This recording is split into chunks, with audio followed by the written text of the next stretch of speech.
ಕಳೆದ 7-8 ತಿಂಗಳಿಂದ ಸಿದ್ದರಾಮಯ್ಯನವರ ನಡತೆ, ಅವರ ವರ್ತನೆ ತಾವೆಲ್ಲ ಗಮನಿಸ್ತಿದ್ರಿ.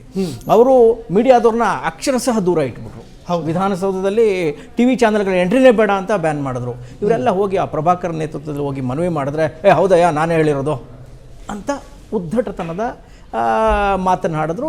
ಈ ಲಿಟ್ರಲಿ ಏನೋ ಪಬ್ಲಿಕ್ ಒಪಿನಿಯನ್ನ ಅಥವಾ ಪಕ್ಷದ ಲೀಡರ್ಗಳ ಒಪಿನಿಯನ್ನ ಏನೋ ತುಂಡರಿಸಿ ಇವರು ವರ್ತನೆ ಮಾಡೋಕ್ಕೆ ಶುರು ಮಾಡಿದ್ರು. ಆ ಸಂದರ್ಭದಲ್ಲೇ ಹೈಕಮಾಂಡ್ ಮನಸ್ಸಲ್ಲಿ ಇವರ ಬಗ್ಗೆ ಒಂದು ಅವರ್ಷನ್ ಬೆಳೆದಿತ್ತು. ಸೂಕ್ಷ್ಮವಾಗಿ ಅವ್ರಿಗೆ ಮೆಸೇಜ್ ಕಳಿಸ್ತಾನೆ ಇದ್ರು. ಸಿದ್ದರಾಮಯ್ಯವ್ರು ಬಿಡೋ ಪರಿಸ್ಥಿತಿಯಲ್ಲೇ ಇರಲಿಲ್ಲ. ಅವ್ರೇನು ಹೇಳೋಕ್ಕೆ ಶುರು ಮಾಡಿದ್ರು, ರಾಹುಲ್ ಗಾಂಧಿ ಅವ್ರು ಹೇಳಿದ್ರೆ ಬಿಡ್ತೀನಿ, ಹೈಕಮಾಂಡ್ ಹೇಳಿದ್ರೆ ಬಿಡ್ತೀನಿ ಅಂತ. ಆಮೇಲೆ ಸಾಫ್ಟಾಗಿ ಮಾತಾಡೋಕ್ಕೆ ಶುರು ಮಾಡಿದ್ರು. ಫಸ್ಟ್ ಏನು ಹೇಳಿದ್ರು, 5 ವರ್ಷ ನಂದೇ ಅಂತಕ್ಕಂಥ ಬಹಿರಂಗವಾಗಿ ಮಾತಾಡೋಕ್ಕೆ ಶುರು ಮಾಡಿದ್ರು.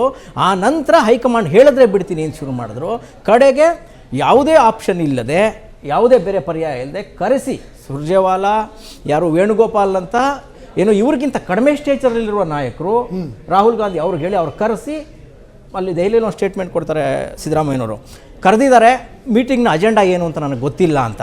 ಅದರ ಅರ್ಥ ಇಷ್ಟೇ, ಇವರನ್ನು ಹೀನಾಯವಾಗಿ ಕರೆಸಿ ಹೀನಾಯ ವಿದಾಯವನ್ನು ಹೇಳಲಾಯಿತು.